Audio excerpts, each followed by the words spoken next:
Hi guys! Welcome back to my mini vlog. So for today's video, kay Sunday Monroe. Nimbasan mi sa akong bananados kauban si mama and after nanukos mi. Wala, mga hinukas. And after na mo manukos, nagpatupis ang akong bana kay mura na daw og tujom iyang buhok, iyang ulo, ug tinuod man sad. So nagpatupisan na siya and kay arong mapugi kuno siya tanawon. Sure, arong mainlove kuno sa mo. Edi wow.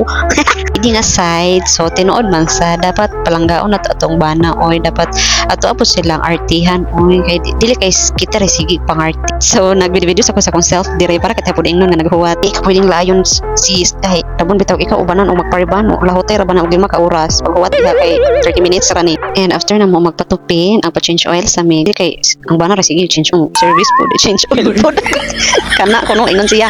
So mao to siya nagpatuwat ni ani pa-change oil kay napoy sunod na customer. And after ani pa-change oil na mo nang grocery mi og baling magamay ra gud pod kay pang sudan-sudan sa pang isang semana ba kaya di na ta si balit og sudan. Wala na ma-videohe kay nagkamaliso niya sige pod uwan way lami ipaglag sige uwan pa mo to nahuman ani sa taman kay huwang among video. Bye till my next mini vlog. Babush.